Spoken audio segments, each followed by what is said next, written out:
यदुक्तम ग्रंथकोटिभिः अर्धश्लोकेन प्रोक्षामि यदुक्तम ग्रंथकोटिभिः ब्रह्म सत्यम जगन मिथ्या जीव ब्रह्मैवनापरा. देव खरा आहे, जग खोट आहे आणि जीव आणि शिवाचं ऐक्य आहे. ते कोट्यवधी ग्रंथामध्ये सांगायचं. ह्याला मोठा सिद्धांत. आणि श्रीमद भागवत अर्थात प्रभूची कथा सर्व सिद्धांत निष्पन्नम असे आहे. आणि ती कशी आहे? संसार भयनाशनम. संसाराची भीती नष्ट करणं. संसार भयनाशक. संसार शब्दाचा अर्थ आपल्या ते डोक्यात आहे, तो शास्त्र आणि संताला तो अभिप्रेत नाही. संसारामध्ये लेकरबाळ असणं, प्रपंच असणं, घरदार असणं संसार म्हटलं नाही. संसार म्हणजे काय? संसार म्हणजे जन्मरण धर्म जन्मरणा संपन्न असणं, देहाला मे म्हणणं, अज्ञान असणं, जन्मात दुःख असणं, पुनरपी जन्म पुनरपी मरणं, हे संसार आहे. पुन्हा जन्म पुन्हा मरणाला संसार म्हणतात. अज्ञान असतो, देवाचा अज्ञान असणं त्याला संसार म्हणतात. देहाचा दवात्मा असतो त्याला संसार म्हणतात. जन्मरणाचं दुःख, अज्ञान नाश नष्ट करणारा दिव्य ग्रंथ म्हणजे भागवत. भगवताची कथा. संसार वैनाशनम. जन्मरणाचं दुःख जातं, अज्ञान नष्ट होतं, देह जातात जातं, असा ते दिव्य ग्रंथ. आणखी कसा आहे? भक्ती ओगवर्धनम. प्रभूचं प्रेम वाढवणारा हा दिव्य ग्रंथ आहे. तुमच्या सर्वांना जे काम करू श्रद्धा संपन्न अंतःकरण चित्ताने प्रभूची मंगलमय दिव्य कथा ऐकू लागले तर उत्तर प्रभूचं प्रेम हृदयात वाढत जातं. प्रत्यक्ष वर्तमान अविच्छिन्न सूक्ष्म कर्म अनुभव रूपम गुणरहितम कामनारहितम असं ते प्रभूचं कळलं. वर्षाकाळी सरिता जैसी चढू लागली पंडूस होता. ते जे कौली वर्णन करतात नित्य नव्हतं, ते प्रभूचं प्रेम वाढत जातं. कृष्ण संतोष हेतुकम आणखी ग्रंथ आहे. भगवंताची प्रसन्नता प्राप्त करून देणार कारण हा दिव्य ग्रंथ आहे. सुतजी महाराज म्हणतात, शोणक हो, सावधान तया शोणू, सावधानतेने ऐका. मी तुम्हाला हा अनंत दुःखातून मुक्त करणारा, अनंत समस्याचं निराकरण करणारा हा दिव्य ग्रंथ आहे ना, तो भागवत मी तुम्हाला सांगतो. आणखी देव भागवत कसा आहे? काल व्यालम त्रास त्रास विनाश हेतवी. काल व्याल व्याल साप, काल हा साप. पाहे पाळा केवढा पसरलासे चोडा रोडी माझी वडा काळ बसू. जो जो व्यक्ती जन्मला तो एक ना एक दिवस काळाच्या जबड्यात जाणार, मरणारच. मरण काळ म्हणजे मरण हाच काय साप आहे. वयाचे 75 वर्ष झाले समजा, पूर्ण शरीर काळाच्या जबड्यात गेलं, फक्त मस्तक बाहेर आहे. मस्तक बाहेर आहे. काळ व्यालम घास. मुखामध्ये त्या काळाने घास घ्या. जसं माझं आयुष्य संपत जातं, वाढत जातं, तसं आयुष्य कमी होतं, वाढत नाही. ज्ञानेश्वर महाराज 9व्या अध्यायामध्ये फार वर्णन केलं. आपले जे वाढदिवस असतो, आता ते वाढदिवस ते जन्माला येतात ते सुरू झाले जातात. ते डिजिटल इंडिया बरं का. आणि बस आता वाढदिवसाला घटी दिवस येतो. आता 75वा काय म्हणतात अमृत मधुवा. आता 5 वाढदिवस आहे का ते? 75 संपले ना ते जीवनातले. आता 25 राहिले, आता 25 राहिले का 10 राहिले काय माहितीये का 5 राहिले, कोणाच्या हातात आहे? अर्थात काय आहे? आरोपी सापाच्या जबड्यात प्रत्येक व्यक्ती गेलेला आहे आणि त्यामुळे त्रास होत आहे. काळाच्या अर्थात मरणाच्या तावडीतून, काळाच्या जबड्यातून सोडवणार, विनाश त्याचा नाश करणार. प्रमुख हेतू, प्रमुख साधन, प्रमुख कारण काय असे? श्रीमद भागवतम शास्त्रम कलोकीन भविष्यतम. काळ जगा काळ खाय आणि माथा दिला पाय. काळालाही मरणाला मात करण्याची एक ताकद जर कशात असेल, प्रभूच्या मंगलमयी दिव्य कथा श्रवणामध्ये, मंगलमयी प्रभूचं चरित्र श्रवणामध्ये एवढी ताकद आहे, तर काळ सुद्धा त्याने डोकर पाय देऊन प्रभूच्या स्वरूपाला प्राप्त होतो. काळ तो मात करतो. अशी दिव्य शक्ती त्याला प्राप्त होते. हे श्रीमद भागवत शास्त्र कलोकीन भाषितम. ते श्रीमद भागवत शास्त्र कलियुगामध्ये किरीमध्ये पोपट, हे पोपटाने सांगितलेलं आहे कलियुगामध्ये. आणि पोपट शुकाच्या पोपटमध्ये पोपटाचं पिल्लू आहे. पण पोपट का म्हटलं? पोपटाचा स्वभाव असा आहे, पोपटाला जे शिकवलं तेवढंच पोपट बोलत असतो. आपल्या मनाची खिचडी करत नाही. या बसा, स्वागतम सुस्वागतम एवढं काय जेवढं शिकवलं तेवढं. त्याचं काय बोलत नाही. त्याप्रमाणे शुकाचार्यांनी पोपटाची उपमा का दिली? पोपट जेवढं आहे तेवढं सांगतो. त्याप्रमाणे शास्त्रीय जे सिद्धांत आहेत जेवढा तो सिद्धांत आहे, वैदिक अपौरुषीय जे सिद्धांत आहे, औपनिक सिद्धांत आहेत जशा तसे सांगतात. त्यामध्ये अपसिद्धांताचं महापाप करत नाही. काय काय माणसं अपसिद्धांत सांगतात आणि म्हणतात अपूर्वता. अरे आपण जे बोलतो त्याला युक्ती शास्त्र प्रमाणपत्र असलं पाहिजे ना. आणि म्हणून शास्त्रात जसं संताचं वचन आहे, संतांना जे अभिप्रेत अर्थ आहे जसा तसा सांग. मनाचे खिचडीमध्ये करायचे नाही. अर्थात संतांचे वचनामृत जगाचं कल्याण उद्धार करणार आहे. आपण संतांचे वचन जसं तसं समाजापर्यंत पोहोचणं ती फार मोठी सेवा आहे, फार मोठी सेवा. आणि म्हणून तिथे पोपटाला सुखाच्या पोपट म्हटलेला आहे. पुढे सांगतात करा अशा भयानक कलिकालामध्ये मन पवित्र करायचं असेल तर भगवंताच्या मंगलमय दिव्य कथा आणि परिपूर्ण भरलेला भागवत आहे, भक्ती आहे, चरित्र श्रवण आहे. बस याच्याशिवाय भागवत कथा श्रवणाशिवाय चित्त शुद्धीसाठी करायला अशा भयानक कलिकालामध्ये कोणतंच प्रबल साधन उपलब्ध नाही. तस्मात अपरम किंचित मना शुद्धेन विद्यते. त्यापेक्षा दुसऱ्या अपर मध्ये दुसऱ्या साधना त्या शुद्धतेसाठी कोणतं साधन उपलब्ध नाही. जन्मांतरेण भवेत पुण्यम तदा भागवतम लभेत. चित्ताच्या शुद्धतेसाठी भगवंताची मंगलमय दिव्य कथा एक श्रेष्ठ साधन आहे. आणि ही कथा जन्मोजन्म पुण्य असेल तर ऐकायला मिळते. कथा ऐकायला सुद्धा पुण्य लागतं. कथा ऐकलं तर पुण्य मिळतं, बरोबर आहे. पण कथा ऐकण्यासाठी सुद्धा पुण्य लागतं. ज्यांचं पुण्य आहे त्यांचे पाय इथपर्यंत आपल्या तिथे येतात, आपल्या देहाला घेऊन येतात. बरोबर, इथे मला पाय इकडे ओढत नाही, त्याला दुसरीकडे ओढतात. काय काय म्हणतात आता पहिला दिवस आहे, बघू जाऊन द्या की 5-6 दिवस आहेत ना, 2-3 दिवस झाले आणि आजही दिसला नाही, आहे का 2-3 दिवस. आणि शेवटी म्हणतो काल्याचा महाप्रसाद घेतला की सर्व प्राप्त होतो. हा हुशार माणूस. काल्याचा महाप्रसाद काल्याला त्याच्यामुळे गर्दी असली असते. काय काय महात्मेच म्हणत काय म्हणतो त्यांना ती कीर्तन सुद्धा म्हणतात महाप्रसाद उपस्थित असतात सर्वांच्या अगोदर. कथा ऐकलं तर पुण्य प्राप्त होतं, बरोबर आहे. पण कथा ऐकण्यासाठी सुद्धा पुण्य लागतं. देवाचं नामस्मरण केल्यानंतर पुण्याची गणना कोण करेल? अगणित पुण्य प्राप्त होतं, पाप जातं. पण देवाचं नाम मुखामध्ये येण्यासाठी सुद्धा पुण्य लागतं. जन्मोजन्मीची असेल पुण्य सामग्री तरीच नाम जिव्हात येईल श्रीरामाचे. जन्मांतरे भवेत पुण्यम तदा भागवतम लभेत. जन्मोजन्मीचं पुण्य असेल तेव्हा प्रभूची कथा ऐकण्याचं सौभाग्य प्राप्त होतं, सौभाग्य प्राप्त होतं. आता मग हे पुण्य कुठून आणायचं? हे पुण्य इथेच म्हणा. मन इकडे येत नाही. बरं, इथं नको वाटतं. काय काय माणसं पुढे बसायला घाबरतात.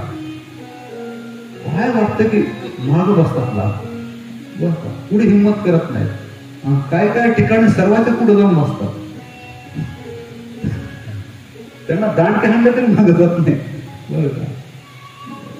आणि इथे पाय घेऊन येऊ शकत नाही. अर्थात इथे आल्यानंतर सुरुवातीला इथे आळशी झोप ही जबरदस्त नाही वाटलं तर यायचं, झोप आलं तरी चालेल. महात्म्याच्या मुखातलं वाक्य इथं झोपले, झोप घेतले तरी पुण्य. आणि टीव्ही म्हणा काय बघून म्हणा ते डोळे बुडून बसलं तरी पाप. असं तर अर्थ झोपायचं असं नाही. पण इथे ऐकता ऐकता बस ते पुण्य वाढत वाढत मग ते चित्त शुद्ध होतं. ते पुण्य कथा ऐकण्यासाठी श्रद्धा निर्माण करतं, एकाग्र चित्त होतं. आणि बस श्रद्धा संपन्न अंतःकरण पुन्हा पुन्हा ते कथा ऐकले जाते. आणि मग कथेचं फल आहे प्रभूचं दर्शन ते प्राप्त होतं. अशी मंगलमय दिव्य कथा आहे. भगवान पूज्यपाद शुकाचार्य महाराज परीक्षित राजाला गंगेच्या काठी शुकताल किंवा शुकतीर्थ तिथे सांगत आहे. इतक्या अवधीमध्ये देवता लोकांनी एका भांड्यामध्ये, पात्रामध्ये, कळसामध्ये स्वर्गीय अमृत ठेवलं आणि स्वर्गीय अमृताने परिपूर्ण भरल्या कळस घेऊन देवता लोक गंगेच्या काठी शुकाचार्य इथं पोहोचले. शुकाचार्य समोर अमृताने भरला कळस ठेवला. देवता लोकांनी इंद्र, ब्रह्म, चंद्र सर्व हात जोडले. शुकाचार्याला म्हणू लागले, हे सुखदेव एक काम करा, ते स्वर्गीय अमृत आहे आणि स्वर्गीय अमृत तुम्ही घ्या, परीक्षितेला पिण्यासाठी द्या आणि स्वर्गात अमृत हा प्याला तर ते मरणातून मुक्त होईल. त्याला शाप आहे ना म्हणून ते आलाय ना, आणि त्याच्या मोबदल्यामध्ये आम्हाला कथा होते अमृत द्या. शुकाचार्य महाराज हसले आणि शुकाचार्य महाराज म्हणतात, को सुधा को कथा लोके को काच मणिर महा. अरे स्वर्गीय अमृत कुठं आणि कथारूपी अमृत कुठं? स्वर्गीय अमृताच्या मोबदल्यामध्ये कथामृताचं मूल्यमापन होणार नाही, त्याच्या मोबदल्यामध्ये कथामृत दिलं जाणार नाही. स्वर्गीय अमृत काच्याप्रमाणे आणि कथारूपी अमृत काय रत्न म्हणे काच्यासारखा नसतो. आणि म्हणून स्वर्गीय अमृताच्या मोबदल्यामध्ये शुकाचार्याने देवता लोकांना कथारूपी अमृत दिलं नाही. तेव्हा देवता लोक आश्चर्यचकित झाले, पुढे अमूल्य असणार स्वर्गीय अमृत त्याच्या मोबदल्यामध्ये दिलं नाही. हे कथारूपी अमृत किती श्रेष्ठ आहे असं जरा मोजमाप करावं. आम्ही सर्व देवता लोक सत्य लोकांमध्ये गेले आणि तराजू घेतला. त्या तराजूमध्ये एका पारड्यामध्ये भगवत प्राप्ती जेवढी साधन तेवढी साधन टाकली आणि एका पारड्यामध्ये फक्त हे कथा श्रवणाचं कोण इथे ठेवले आणि असं मोजमाप करू लागले. त्यावेळेला लघुनी अन्यानी जातानी गौरविदम महा. अन्य आणि लघुनी जातानी, अन्य पारड्यामध्ये जे भगवत प्राप्तीची असंख्य काय हे तिथे साधनं ठेवली होती ते काय झालं, हलकं झालं. आणि गौरविदम महा, एक कथारूपी भागवत श्रवण कथेचं पुण्य त्या पारड्यामध्ये ठेवलं, ते जड झालं पारडं. त्यावेळेला सर्व देवता लोक ऋषी मुनी आश्चर्यचकित झाले, विस्मय करू लागले आणि एक मुखाने म्हणू लागले, मेले भगवत रूपम शास्त्रम भागवतम कलो. बस कलियुगामध्ये भागवत मध्ये भगवंताचं रूप आहे. पठणा श्रवणा सत्य वैकुंठ पदायकम. त्याचं पठण श्रवण केलं तर वैकुंठाची प्राप्ती होते आणि 7 दिवसाची मुक्ती प्राप्त होते. असा हा दिव्य ग्रंथ संकालिक महात्म्याने असा दिव्य ग्रंथ आहे. नारदाने परंपरागत ब्रह्मदेवाच्या मुखातून ऐकला होता. नारायण परमात्म्याच्या मुखातून ब्रह्मदेवाने श्रवण चतुश्लोकी भागवत म्हणतात. ब्रह्मजन नारदाने सांगितला, नारदाने व्यासांना, व्यासाने शुकांना, शुकाने सूत आणि परीक्षितला सांगितलं. नारदाच्या परंपरेने जरी हा ग्रंथ ब्रह्मदेवाच्या मुखातून ऐकला होता, पण 7 दिवस विधिवत सप्ताविधी श्रवण ज्याला म्हणतात, हा विधिवत ग्रंथ कसा ऐकावा, हा सप्ताविधी श्रवण आहे. नारदाने सांगतिक महात्म्याच्या मुखातून सप्ताह श्रवण विधी ऐकला. परंपरागत 4 श्लोक नारदाने ब्रह्मदेवाच्या मुखातून ऐकले, पण त्याचं विधी आहे, नियमावली आहे, ऐकण्याचा नियमावली आहे. ही नियमावली नारदाने सांगतिक महात्म्याच्या मुखातून ऐकली. असं सुताने जेव्हा शौनकाने सांगितलं, शौनकाने स्वतःला प्रश्न विचारला, का होस सुतजी महाराज की संकाधिक महात्म्य आहेत, एकांत प्रिय आहे आणि नारद भटकंती प्रिय आहे. नारदाला दक्षाचा शाप, 2 तासापेक्षा एका गावात जास्त वेळ थांबता येत नाही. 2 तास झाले की निघून जावं लागतं. बरोबर, दक्षा शाप. आणि संकाधिक महात्म्य आहेत, ते संकाधिक महात्म्य एकांत प्रिय आहे, जीवनमुक्त महात्म्य आहे. एक भटकंती प्रिय, एकांत प्रिय. दोन्ही महात्म्यांची भेट कुठं कधी कशी झाली. आणि नारदाने संकाधिक महात्म्याच्या मुखातून ते भागवत श्रवण सप्ताह श्रवण विधी कसा ऐकला आम्हाला सांगा, असा शौनकाने सुताला जो प्रश्न विचारला. सुतजी महाराज म्हणतात, हे शौनक वाका, अत्र ते कृदेशाने भक्तियुक्तम कथानकम शुकेनो यत्तोक्तम रहस्यम विचार्य. सुतजी महाराज म्हणतात, हे शौनक हो ऐका, माझे गुरुदेव शुकाचार्यांनी मला सांगितलेलं आहे ते तुम्हाला सांगतो. आता शुकाचार्यांचे 2 शिष्य आहेत. एक आहे परीक्षित आणि दुसरा आहे सूतजी महाराज. परीक्षितने 7 दिवस भगवंताची मंगलमय दिव्य कथा ऐकली आणि बस एकदा मरण आहे, जन्म झाला, एकदा मरण आलं, त्या मरणात कर्म संपला, मुक्त झाला. पुन्हा कर्म वासना शिल्लक नसणे पुन्हा देहाला प्राप्त झाला नाही. तो विधेयक झाला, मुक्त झाला, मरणाच्या दुःखात मुक्त झाला. पण सुतजी महाराजांनी हा ग्रंथ ऐकला आणि पुन्हा आयुष्य शिल्लक राहिलं, मुक्त झाला, पण जिवंत आहे, त्याला जीवनमुक्त म्हणतात. मुक्त झाला पण प्रादर्शी शुक्ला देहपात झाला, तो विधेयक कैवल्याला गेला.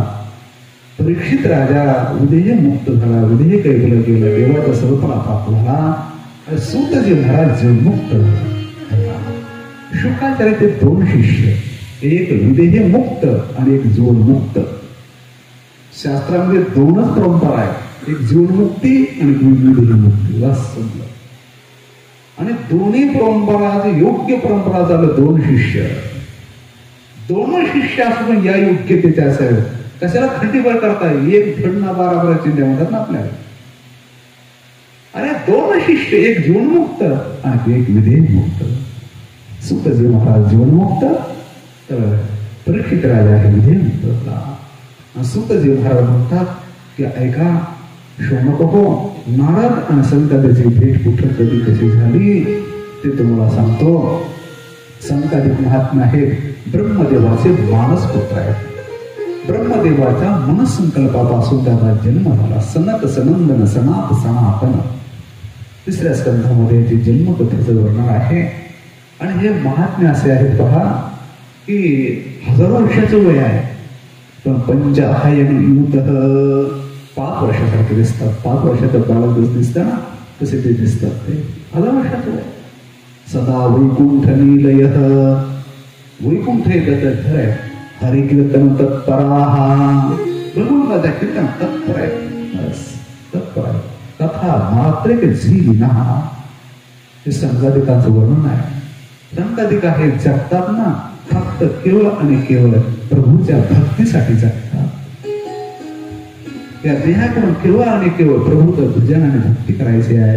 म्हणून या देहात संगोपन करतात, खानपान करतायत. कथा मात्र जीविना. जगात 2 प्रकारचे माणसं असतात. काही माणसं खाण्यासाठी जगतात आणि काही जगण्यासाठी खातात. खाण्यासाठी जगतात ते लवकर मारतात. ऐकत आहे ना? खाण्यासाठी जगतात ते लवकर मरतात. काही लोक 7 दिवसात 7 पदार्थ त्या स्वयंपाकघरात लिहिले असतात. गुरुवर परमपूज्य दंडाताच्या काळात सांगतात आता मेनू काय करायचा. मेनू म्हणजे काय घर करते ते लिहिलं असतं. 7 दिवसात 7 पदार्थ. काय काय माणसं दिवसभर खातच राहतात बर का.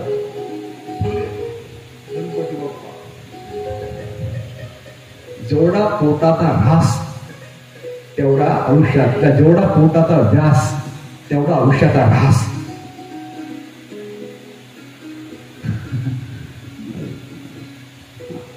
जे खाण्यासाठी जगतात ना ते लवकर मरतात, जगण्यासाठी खातात उशिरा मरतात. 2 प्रकार आहेत. पण संघाधिक महात्मे भगवत भक्त आहेत. जगण्यासाठी खात नाहीत, खाण्यासाठी जगत नाही. त्या देहाला अन्न पाणी द्यायचं कशासाठी? त्या देहाकडून भरपूर देवाचं भजन करून घ्यायचं, भरपूर परमार्थ करून घ्यायचा. म्हणून या देहाचा संघात आहे.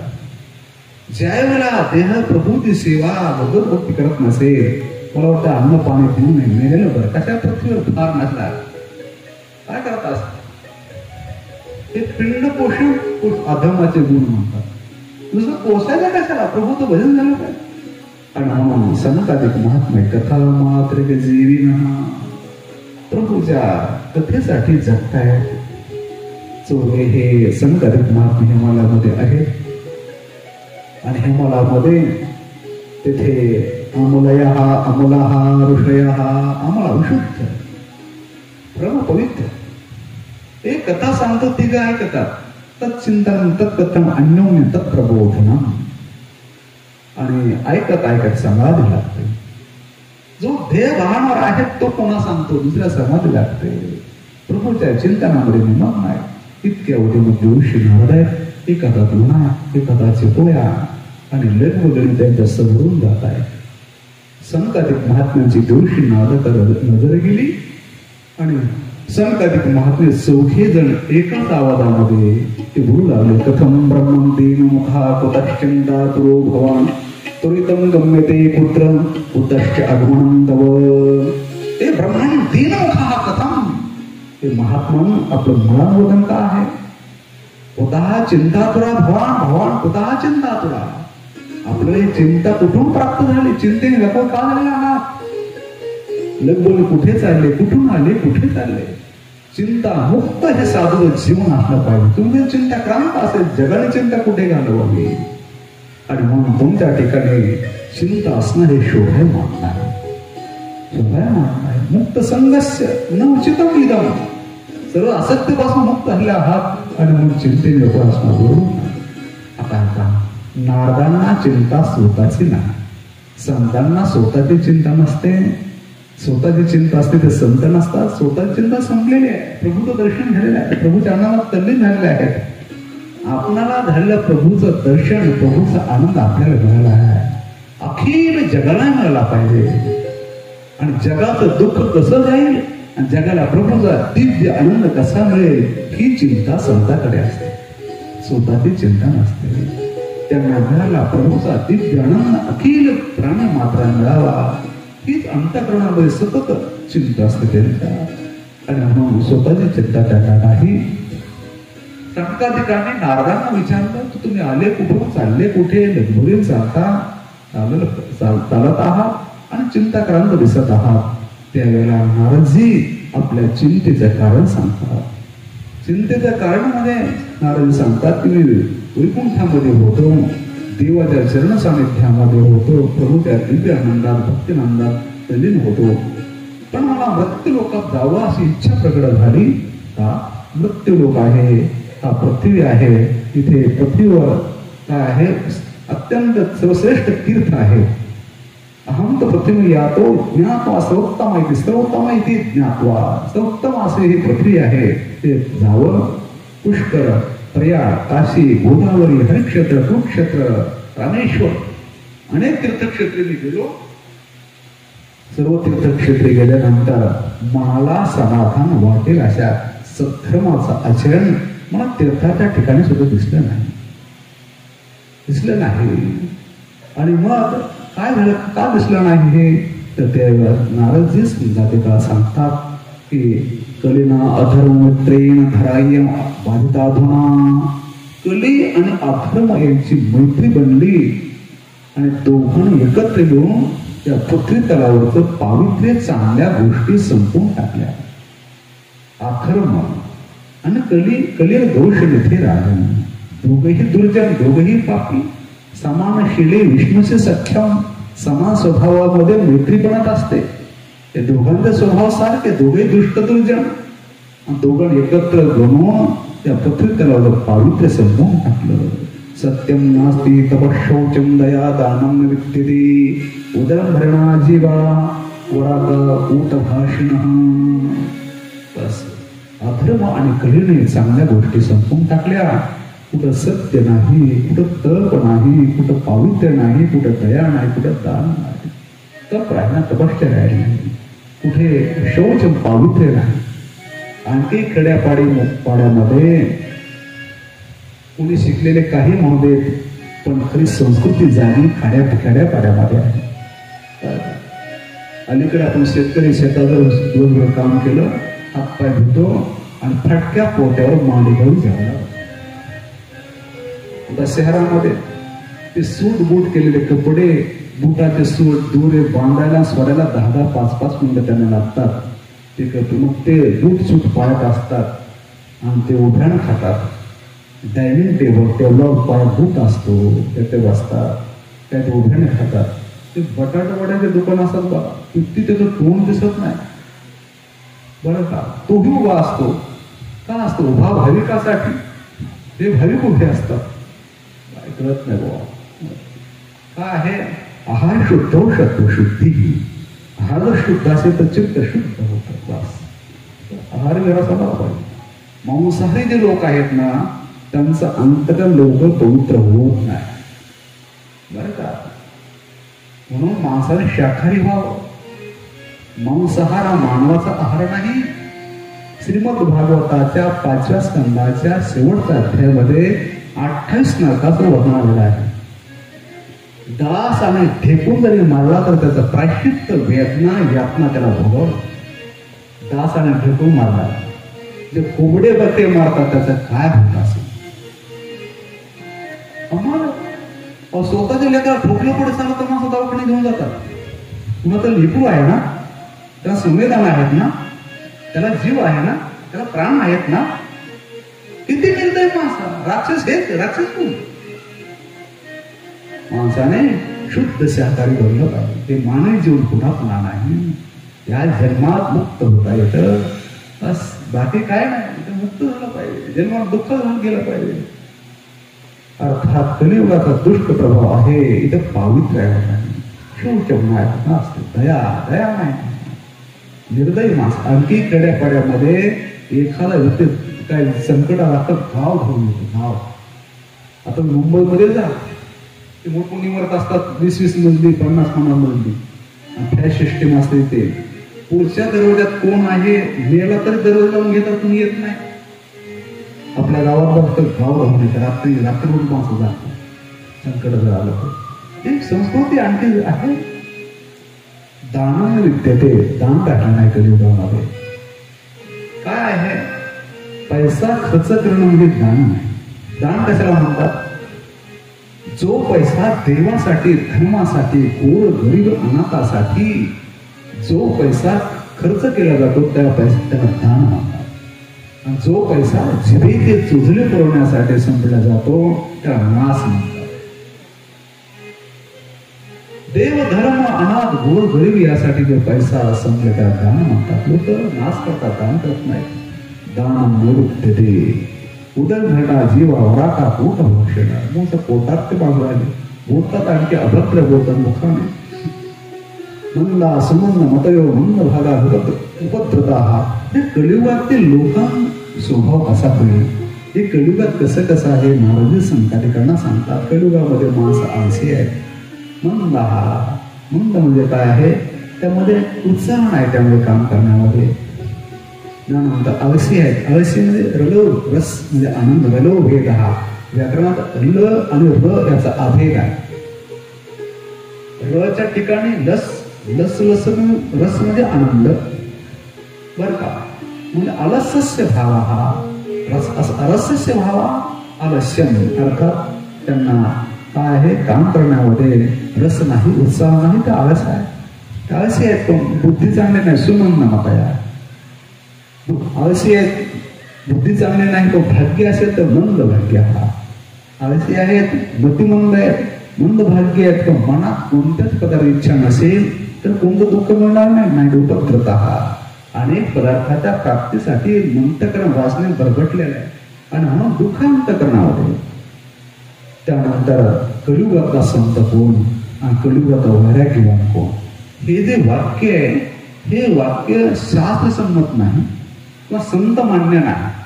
कलियुगातले लोक ज्यांना शास्त्र माहित नाही, ज्यांना सत्संग माहित नाही, देवधर्म माहित नाही, ते परमार्थ विमुख जे लोक आहेत, शास्त्र चिंतन विमुख लोक आहेत, ते कोणाला संत मानतात, कोणाला वैराग्यवान मानतात त्याचं वर्णन आहे. पाखंड निरत हा संता. पापाच्या खंडाने करोती ती पाखंड तस्मी निरत हा रता. पापाचे ढिग जो घालतो तो कलियुगातला संत. लोकांची व्याख्या आहे, शास्त्रदृष्ट नाही. आणि वैराग्यवान कोण? विरक्त हा सपरिग्रह. ज्याचा परिग्रह मोठा, त्याची गाडी मोठी, त्याचं मोठमोठी काम होता, त्याचं मोठं मोठी, तो वैराग्यवान. ते लोकांच्या दृष्टीने आहे, शास्त्राच्या दृष्टीने नाही. त्याचा बोध मोठा, ज्याचं ज्ञान मोठं, त्याच्या हृदयात प्रभूचं प्रेम प्रगट झालेलं आहे, तो भौतिक जग नाही. पण हे कलियुगातलं वर्णन आहे. आणि कलियुगामध्ये घरामध्ये माता मौलीचं प्राबल्य चालेल. घरामध्ये माता मौली हातात कारभार राहील. शाळका बुद्धिदायक, नेहमी त्याला बुद्धी देईल आणि नेहमी काय हे पती पत्नीमध्ये भांडणं होतील असं कलियुगाचं वर्णन आहे. आणि हे मलेंचे आहेत, यवन आहेत, त्या मलेंचे यवनाने चांगले चांगले तीर्थक्षेत्र मंदिर नष्ट केले आहे. प्रभू रामचंद्राचं मंदिर आता झालंय, काशी आणि अयोध्याचं होईलच पुढे, पुढच्या 2 वर्षात होईल. आता आपणही काम केलं पाहिजे ते होण्यासाठी. इथेच थांबतो, माणसं फार हुशार आहेत. आपण देवाचं चिंतन करावं, देवाला प्रार्थना करावी. अर्थात हे मोठमोठे मंदिर नष्ट केलेले आहे, नष्ट केलेले. दुष्ट आहे, दुष्ट आहे. कुणी योगी नाही, कुणी ज्ञानी नाही, कुणी सिद्ध नाही, सत्य नारायण. कलियुगी दावा अग्नी आहे, प्राप्ती साधन भस्मीभूत केलं आहे. पुढच्या श्लोकामध्ये सांगतात कलियुगामध्ये लोक अन्नाचा विक्रय करतील. अट्टशूलहा जनपद, अट्टन उच्यते, शूलहा विक्रय उच्यते. कलियुगामध्ये लोक अन्न विकतील. अन्न विक्री आपल्या वैदिक हिंदू संस्कृतीमध्ये, त्या संस्कृतीच्या कोशामध्ये अन्न विक्री शब्दच नाही. अन्नदान शब्द, अन्न विक्री शब्द नाही आपल्या कोशात. अन्नदान, अन्नदान किती महत्वपूर्ण आहे आपल्याकडे. आपल्या महाराष्ट्रामध्ये, भारतापेक्षा महाराष्ट्रामध्ये अन्नदानाला फार महत्व. आणि म्हणून आपल्याकडे सुद्धा कथेनंतर पुन्हा अन्नदान, कथेमध्ये ज्ञानदान, प्रेमदान आणि नंतर पुढे अन्नदान. पुण्य पुण्य. पण कलियुगात महिमा आहे, लोक अन्नाचा विक्रय करतील. नाना रसोई निधी करून या मोली विकी, मौलीची ओळी आहे. चांगलं निधी म्हणजे चांगलं पक्वान बनवायचे, बोले म्हणजे पैसा टेकायचे. ते मोठे जे हायवे रोड आहेत ना, द्रुतगती महामार्ग ज्याला म्हणतात, बस किती मोठमोठे हॉटेल आहेत, ढाबे ज्याला म्हणतात. तुम्ही कधी बघा रात्री 1 वाजता, 2 वाजता, 3 वाजता ते खाणारे असतात, वाढणारे असतात. 3 वाजता 2 वाजता खातात, कमालच आहे बरं का. अन्न विक्री, शाकाहारी हॉटेल आहे ना, ते सुद्धा करू नये. ते ढाबे माणसाला सोडून द्या. तुम्ही बघा ना, त्या हॉटेलच्या मालकाला विचारा, तू किती समाधानी, किती तुला पैसा मिळाला. खरा असेल तर तो म्हणे नाही बाबा, काहीच करा नाही. अन्न दान केलं पाहिजे. अन्न विकू नये आपल्याकडे, आपले शास्त्र संस्कृती आहे. पण कलियुगामध्ये लोक अन्नाचा विक्रय करतील, ब्राह्मण वेदाचा विक्रय करतील, अनेक सर्व दोष इथे सांगितले. आणि नंतर एवं पश्यन कले दोषान प्रेत अवनिम अहम, हे सर्व कलियुगा दोष पाहिले. नाराज संताधिकाला म्हणतात. आणि पुण्य संगा यमुना मैया, यमुना मैयाच्या वाळवंटामध्ये आलो. यानंतर आपण यत्र लीला हरिही अभू, या ठिकाणी भगवान कृष्ण परमात्माने वाकड्या बोबड्या श्रीरामा मदमग मनसुख्या यांच्याबरोबर दिव्य लीला भक्ती प्रेमाचं दान केले आहे. अशा प्रेममयी भूमीमध्ये नारद म्हणतात मी आलेलो आहे. आणि त्या ठिकाणी आश्चर्य पाहिलं. ते संघाधिकांना ऐका, एक बालिका आहे, तरुणी बालिका आहे. आणि त्या बालिकेच्या मांड्या 2 वृद्ध असे म्हातारे माणसं मस्तक झोपलेले आहेत. असे खिन्न आहे, दुःखी आहे. शेकडो दिव्य स्त्रिया त्याला वारा घालतात, दुःख नष्ट करण्याचा प्रयत्न करतायत. पण ते बालिका रडत आहे. ते म्हातारे जणू काय ते मुलं आहे असं वाटत आहे. ते वृद्ध आहे. आणि मी हे करून पाहिलं, पण माता भगवान समुदाय आहे, आपल्या ते बोलवलं नाही. आपण जाणं हे असत्यपणा आहे. आणि म्हणून मी तसंच पुढे जाऊ लागलो. पण त्या बालिकेने मला हाक मारले.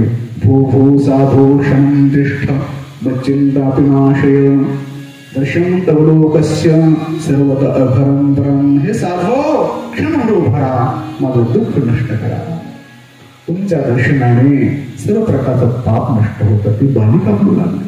बहुधा तो वाक्येन दुःख शांतीर भविष्यती यदा भाग्यम भविद भूरी भवतो दर्शनता. तुमच्या वाक्याने दुःखाची शांती होते. पुष्कळ जर भाग्य असेल तर तुमचं दर्शन होतं. आणि हे संघाधिकांनो, त्या बालिकेच्या मी जवळ गेलो आणि त्या बालिकेला म्हणू लागलो, बालिका तो कोण आहे? काशी तो कोण आहे? ते दिव्य शेकडो स्त्रिया कोण आहे? ते 2 वृद्ध माणसं कोण आहेत? हे देवी स्वस्य दुःखस्य कारण सविस्तारम बोध. ते देवी स्वतःच्या दुःखाचं कारण हा विस्तार होत सांग. त्यानंतर ते बालिका होऊ लागली. बालिका म्हणत आहे, अहम भक्तिर्देख्यातायनो मे तनयो मतो ज्ञान वैराग्य नामानो कालयोगेने जर्जरो. ती बालिका बोलू लागली की नारदजी, माझं नाव भक्ती आहे आणि हे माझे मुलं आहेत ना, ज्ञान वैराग्य नामानो, त्या माझ्या मुलाचं ज्ञान वैराग्य नाव आहे. वृद्ध का झाले, म्हातारे का झाले, कालयोगेने जर्जरो. दुष्ट अशा कलिकालाच्या दुष्ट प्रभावाने माझ्या लेकराला वृद्धत्व आलेला आहे. हे शेकडो दिव्य हजारो स्त्री आहे, गंगा यमुना सरस्वती, हे काय आहे, स्त्री आता रूप घेऊन माझं दुःख नष्ट करण्याचा प्रयत्न करतायत. पण माझ्या मुलं माझ्या प्रत्यक्ष माझ्या नजरेत वृद्ध असते तर माझं दुःख जाईलच कसं. अर्थात माझं दुःख जाणार नाही आणि म्हणून काय आहे, मी त्यामुळे दुःखी आहे. माझा जन्म झाला द्रविड प्रांतामध्ये, कर्नाटकामध्ये माझी वाढ झाली आणि कोचिन महाराष्ट्र आहे काही ठिकाणी महाराष्ट्रामध्ये मला काय आधार मिळाला. आळंदी, पंढरपूर, देहू, पैठण आहे त्या ठिकाणी माझी वाढ झाली. बुरगरी, जनतांगता, गुजरात प्रांतामध्ये जीर्णशीर्ण झाले. त्या काळामध्ये गुजरात प्रांतामध्ये अनेक पाखंडे असतील आणि म्हणून जीर्णशीर्ण झाले. किंवा काही महात्मा असे वर्णन करतात काय आहे की जास्त जर खाल्लं तर माणसं अजीर्ण होतं, भक्ती उडी वाढली की अजीर्ण होऊ लागलं म्हणून असे काय महात्मा अर्थ करतात. आणि वृंदावनामध्ये प्राप्त आलेले आहे आणि वृंदावनाप्रमाणे श्री दष्टपुष्ट मासे प्राप्त झालं. पण माझ्या मुलाचं म्हातारपण नष्ट होत नाही. लोक रूढी, लोक प्रवाह, लोक व्यवहार असा आहे. आई असते म्हातारी आणि मुलं असतात तरुण. पण आई काय आहे, तरुण आणि मुलं वृद्ध म्हातारे विपरीत आहे. आणि म्हणून माझे मुलं माझ्या नजरेत एक वृद्ध अवस्थेला प्राप्त झाले आहेत.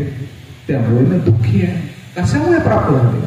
नारदाने प्रभूचं ध्यान केलं आणि ध्यान केल्यानंतर नारद म्हणतात, बालिके ऐक, भयानक असा दुष्ट असा कली आहे ना, अयम युग हा दारुणा कलीही, हा दारुण भयानक कलियुग प्रकट झालेला आहे.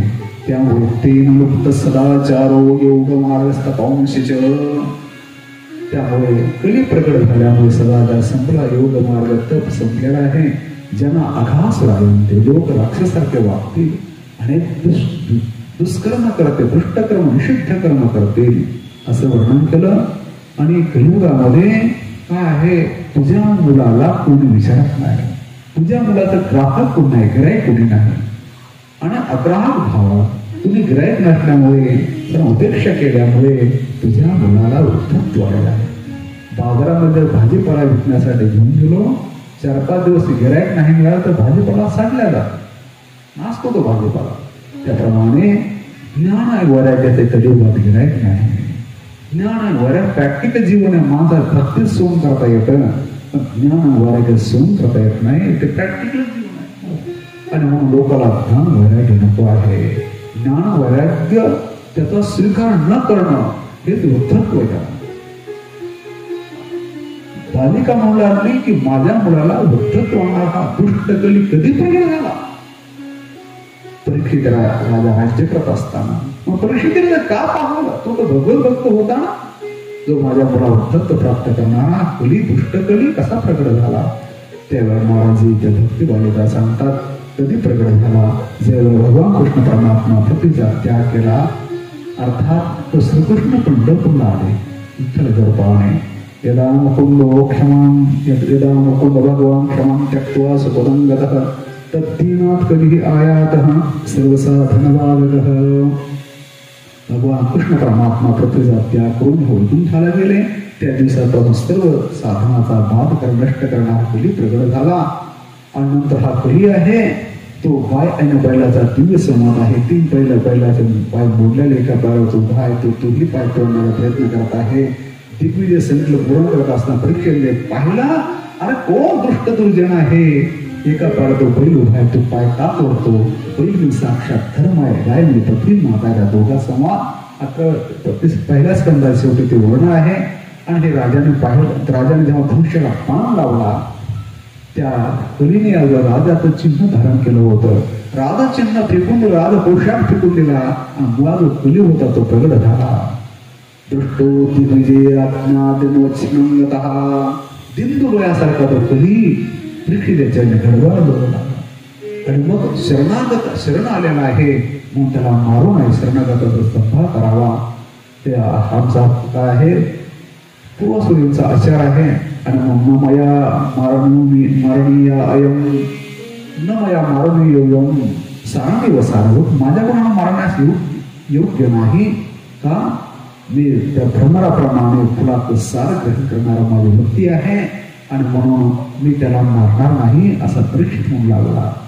आता कलियुगामध्ये सार काय आहे ते सांगतात. यत्फलं नास्ति तपसा नवगेन समाधना तत्फलं लभते सम्यक् लोकेषु कीर्तना. जे फळ तपाने योग साधनाने समाधीने प्राप्त होत नाही, हजारो यज्ञ करून जे फल प्राप्त होतं पूर्वकालामध्ये ते यज्ञ रामांता वाटे चाले यज्ञ पाऊला पाऊली ते फल आहे लोकेषु कीर्तना. कलियुगामध्ये भगवंताच्या नामचिंतनाने प्राप्त होतं.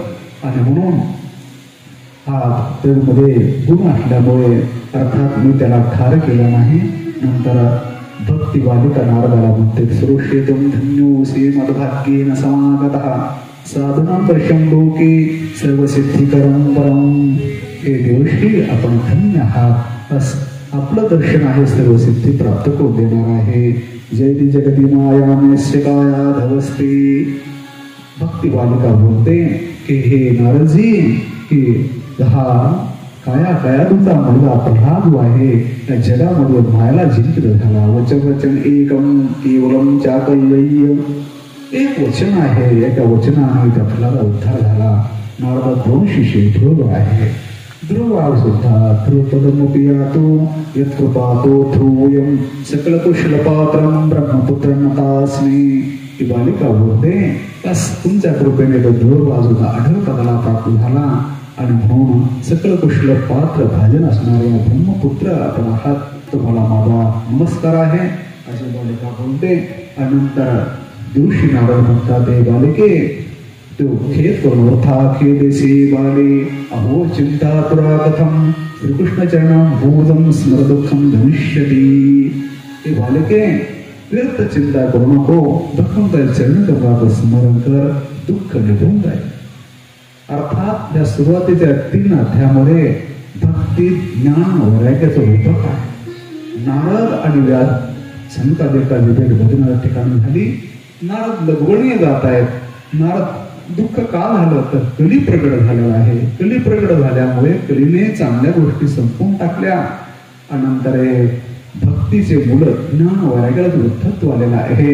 त्या ज्ञान आणि वैराग्याला जे तारुण्य प्राप्त होतं, भगवंताची मंगलमय दिव्य कथा संगदेकाच्या महात्म्याच्या मुखातून ऐकली जाते. आणि नंतर त्या ज्ञान वैराग्य वृद्धत्व प्राप्त होतं आणि भक्ती बालिका दिव्य आनंद होतो. हे चिंतन पुढे आहे. भागवत महात्म्याचा पहिला अध्याय संपलेला आहे. आणखी 5 अध्याय आहेत. आपला वेळ 9:30 झालेले आहेत. पुढे अन्नदान आहे. आज पहिला दिवस असल्याने थोडा विलंब झाला. उद्या मात्र 5:45 वाजता कथेला सुरुवात होईल. 5:45 ते 9 वाजेपर्यंत कथा चालेल. नंतर अन्नदान आहे. आज क्षमा मागतो, आज थोडा वेळ जास्त झाला. भगवंताचं 5 मिनिटं मंगल नामचिंतन करू, नंतर आरती करू आणि उद्या बरोबर 5:45 इथे कथेला प्रारंभ होईल. सर्वांनी पाठीमाग म्हणायचं ज्ञानदेव तुकारा, ज्ञानदेव तुकारा. सर्वांनी काय म्हणतो, सर्वांनी ज्ञानदेव तुकारा, ज्ञानदेव तुकारा, ज्ञानदेव तुकारा.